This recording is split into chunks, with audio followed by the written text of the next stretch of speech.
माधापुर नाम के एक गांव में संजू नाम का एक आदमी रहता था।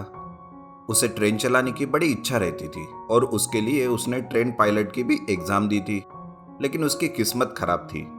वो काफी कोशिश करने के बाद भी ट्रेन पायलट नहीं बन सका। एक दिन वो गांव में खड़े ट्रेन के पास गया और उस ट्रेन के ड्राइवर से कहने लगा, सर जी, मुझे ट्रेन चलाना बहुत पसंद है। क्या आप मुझे ट्रेन चलाना सिखाएंगे? मैं आपका बहुत आभारी रहूंगा।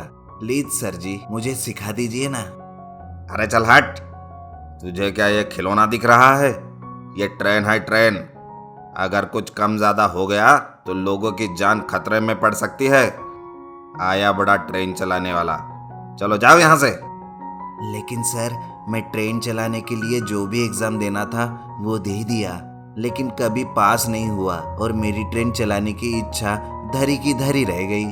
अच्छा बेटा, अरे तो कम से कम अभी तो तू समझ जा, इतनी कोशिश करने के बाद भी वो एग्जाम तू क्यों पास नहीं कर सका? क्योंकि तू ट्रेन चलाने के काबिल नहीं है, समझा? वो ट्रेन पायलट संजू को वहां से भगा देता है। बेचारा संजू नाराज होकर गांव की नदी पर बने पुल पर जाता है। तभी वो देखता है कि वहां एक बहुत साल पहले हुआ ट्रेन के एक्सीडेंट से जो ट्रेन नदी में गिर गई थी वो पड़ी है। संजू उस ट्रेन को देखकर सोचने लगता है, ये ट्रेन का इंजन यहाँ पर कई सालों से पड़ा है। क्या ये मेरे काम आ सकता है? और आ सकता है तो कैसे? तभी अचानक संजू को एक आइडिया आता है। वो गांव में जाकर उस ट्रेन के इंजन को बैलगाड़ी से बांधकर नदी के बाहर निकालता है और उसे एक गैराज में लेकर जाता है। ट्रेन के इंजन को वो अच्छी तरह से सुधारता है और उसे स्टीयरिंग लगाता है और उसके चक्कों पर रबड़ चढ़ा देता है जिससे रोड पर उसकी पकड़ रह सके। लेकिन ट्रेन के बाकी के डिब्बों की जगह पर वो पुरानी बिना इंजन की बसें जोड़कर लगा देता है और कुछ ही दिनों में उसकी ट्रेन वाली बस तैयार हो जाती है और उसे वो रोड पर चलाने के लिए निकलता है। उस ट्रेन बस को देखकर लोग भी हैरान हो जाते हैं और बड़े ही अचंभे से उसे देखते हैं। तभी एक बूढ़ी औरत संजू की ट्रेन बस को रोकती है और कहती है, अरे बेटा सुनो, मुझे अर्जेंट अपनी बेटी के गांव जाना है। गांव यहाँ से 25 किलोमीटर है। क्या तुम मुझे वहां पर छोड़ दोगे? मैं तुम्हें 100 रुपए दूंगी। ये बात सुनकर संजू को बड़ा अच्छा लगता है। वो उस औरत को पीछे एक बस के डिब्बे में बिठाता है और उसे गांव छोड़ देता है। गांव आ जाता है और वो औरत नीचे उतर कर कहती है, बहुत बहुत शुक्रिया बेटा, ये लो तुम्हारे 100 रुपए। नहीं अम्मा, आप मेरी पहली ग्राहक थी, इसलिए ये रुपए मैं नहीं लूंगा। आप जाइए अभी। बूढ़ी औरत को छोड़कर संजू अपनी ट्रेन बस लेकर वहां से गांव के चौराहे पर जाता है।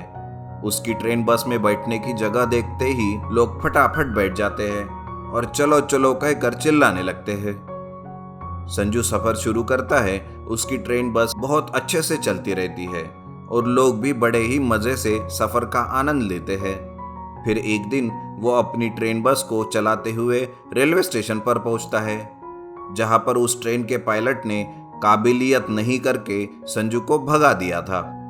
वो ट्रेन भी वहां पर खड़ी रहती है। संजू की ट्रेन को देखकर वो ट्रेन पायलट जोर जोर से हंसने लगता है और कहता है, अरे तू क्या पागल हो गया है जो इस ट्रेन को रोड पर चलाने वाला है? आखिर ये ट्रेन रोड पर कैसे चलेगी और कौन बैठेगा तेरी इस ट्रेन में, असली ट्रेन को छोड़कर? थोड़ी देर वेट कर बेटा पायलट, अभी तुझे पता चलेगा कि लोग कहाँ बैठते हैं। थोड़ी ही देर में लोग स्टेशन पर आते हैं, लेकिन लोग ट्रेन में बैठने की बजाय संजू की ट्रेन बस में आकर बैठते हैं। ये देखकर ट्रेन का पायलट भी चकरा जाता है। संजू ट्रेन बस को चलाने लगता है और असली खाली ट्रेन की तरफ देखकर हंसता है।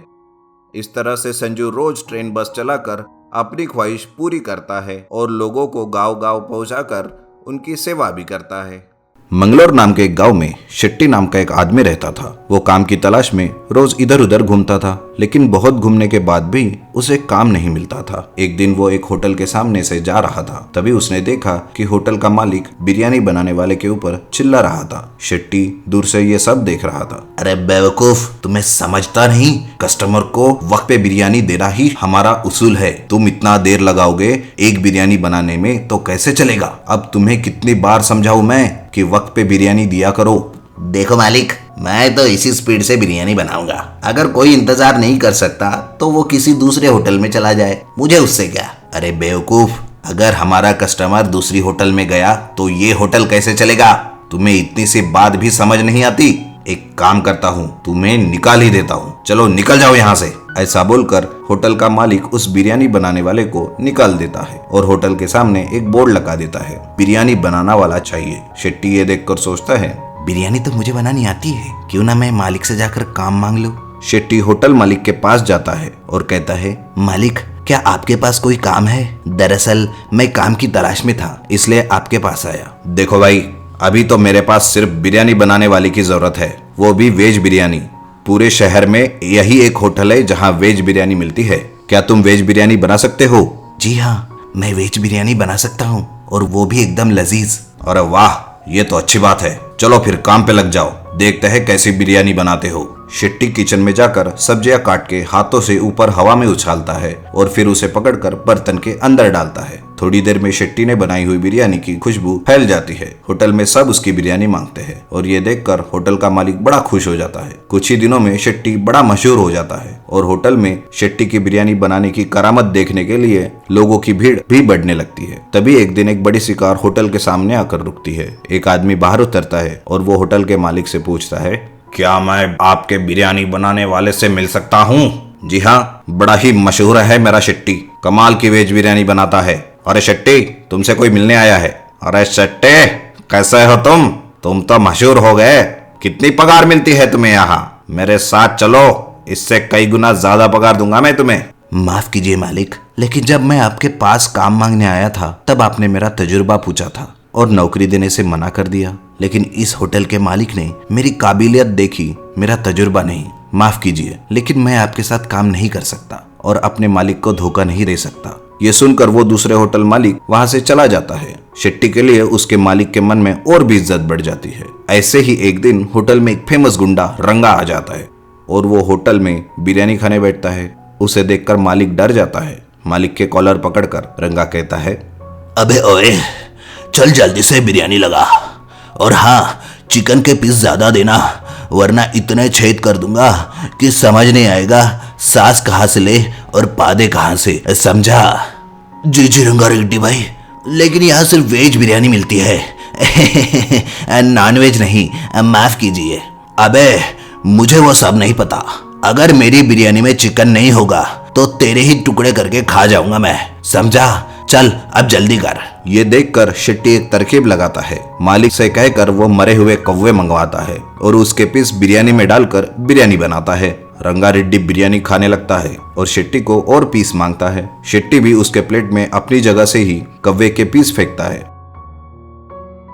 थोड़ी देर में रंगा का खाना हो जाता है, लेकिन अब वो सिर्फ पीस मांगता है, पीस खत्म हुए रहते हैं। ये देखकर शेट्टी रंगा की तरफ मरे हुए कौवे ही फेंक कर मारता है। इससे आग बबूला होकर रंगा कहता है, अबे ओए, तुमने क्या कौवे पाल रखे हैं?